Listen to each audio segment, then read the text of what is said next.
কোরবানির গোশত তিন ভাগ করার নাকি নিয়ম নেই, কিভাবে বন্টন করা সবচেয়ে উত্তম? মৃত ব্যক্তির নামে কোরবানি দেওয়া যাবে কিনা? কোরবানির জন্য কি পরিমাণ সম্পদের মালিক হতে হয়? কোরবানির গোশত তিন ভাগ করার নাকি নিয়ম নেই, কিভাবে বন্টন করা সবচেয়ে উত্তম? কোরবানির গোশত তিন ভাগ করার নিয়ম নেই, এই কথা ইদানিং খুব বেশি চাউর হচ্ছে। কে বলেছে কোরবানির গোশত তিন ভাগ করার নিয়ম নেই? এখানে একটি ভুলকে সংশোধন করতে গিয়ে আরেকটা ভুল আমরা করে বসছি অনেকে। আর সেটি হলো, কোরবানির গোশত এ সম্পর্কে আল্লাহ রাব্বুল আলামিন কোরআনে হাকিমে বলেছেন, ফাকুলু মিনহা ওয়াতিমু আল কানিআ ওয়াল মুতাররা।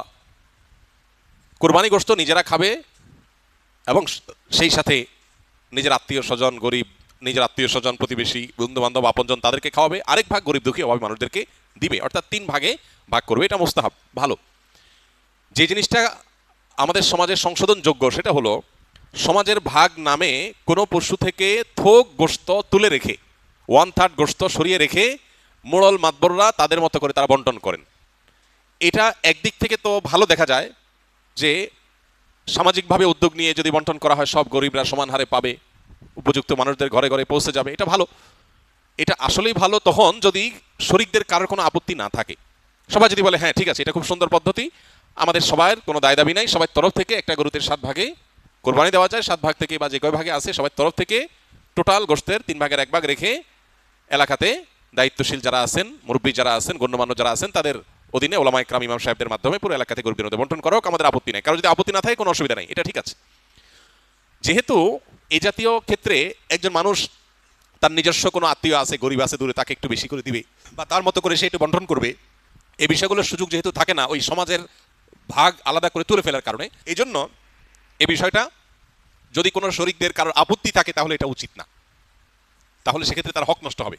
কারণ কারোর কোরবানিগ্রস্ত তিনি কি করবেন না করবেন, তাছাড়া 3 ভাগ করার যেহেতু ফরজ না, ওয়াজিব না, আবশ্যক না, অতএব আপনি জোর করে তার কাছ থেকে নেবেন না, এটা হলো মূল বিষয়।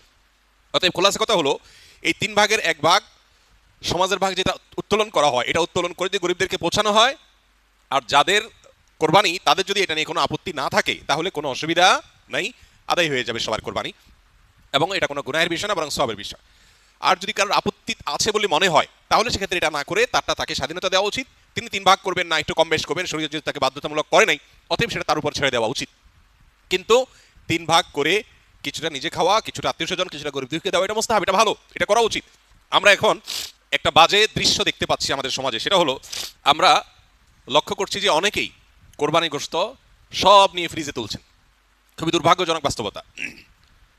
যেখানে গরিব দুঃখীর হক আছে, তাদেরকে দেয়া দরকার, তাদের জন্য 1 ভাগ রাখার নির্দেশনা শরীয়তে আছে, সম্ভব হলে আরো বেশি রাখা উচিত, সেটা না করে বেশিরভাগ মানুষজন আজকাল সব ফ্রিজে ভরে রাখে, নামকে আসতে সামান্য কিছু গরিব দুঃখীকে দিয়ে, আর বাকিটা স্তূপ দিয়ে রাখে সারা বছরের গোশত সংগ্রহ রাখার প্রয়োজনে। তো এটা কোরবানির তাৎপর্যকে নষ্ট করে। যে লোক আল্লাহকে সন্তুষ্ট করবার জন্য কোরবানি করেছে, সওয়াবের উদ্দেশ্যে কোরবানি করেছে, এটা তার কাজ হতে পারে না। অতএব 3 ভাগের 1 ভাগ করে গরিব দুঃখীকে গোশত দেওয়ার ব্যাপারটিতে আমাদের আরো বেশি আন্তরিক হওয়া উচিত। সম্ভব হলে বেশিরভাগ গরিব দুঃখীকে দিয়ে সামান্য একটু নিজে রাখলে আরো ভালো, যদি মনে হয় গরিব দুঃখী অভাবী মানুষের সংখ্যা বেশি হয়। অতএব 3 ভাগ করতে শরীয়ত ফরজ বা আবশ্যক করে নাই, ওয়াজিব করে নাই, এটা ঠিক, কিন্তু এর মানে এই না যে আমাদের সব গোশত ফ্রিজে নিয়ে ভরা উচিত, সেটাও ঠিক না। অতএব আল্লাহ তাআলা আমাদেরকে বুঝার তৌফিক দান করুন।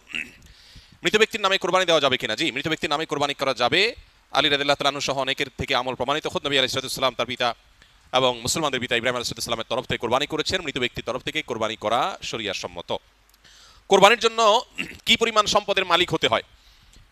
কোরবানির ঈদের দিনগুলোতে, ঈদের দিন এবং তারপরে যে আরো 2 দিন 3 দিন ঈদ কোরবানি করা যায় সর্বসাকুল্যে, এই দিনগুলোতে যার কাছে 52.5 তোলা রূপা কিংবা 52.5 তোলা রূপার বাজার মূল্য পরিমাণ টাকা অথবা এ জাতীয় সম্পদ থাকে যেটা যাকাতের সম্পদ হিসাবে কাউন্ট হতে পারে, এরকম সম্পদের মালিক যদি কেউ থাকে ঈদের দিনে, তাহলে সেক্ষেত্রে তার উপরে কোরবানি ফুকায়ে হানাফের মতে ওয়াজিব, অন্য অনেক ওলামাদের মতে সুন্নাহ। এই যে দিনগুলোতে কোরবানি ওয়াজিব বা আবশ্যক, এটার জন্য ওই নেশাব পরিমাণ সম্পদ 52.5 তোলা রূপার সমপরিমাণ সম্পদ, এটা 1 বছর থাকা জরুরি না। যাকাতের জন্য 1 বছর থাকলে যখন যাকাত আসে, কোরবানির জন্য 1 বছর থাকা জরুরি না, এই দিনগুলোতে থাকলেই কোরবানি বর্তায়।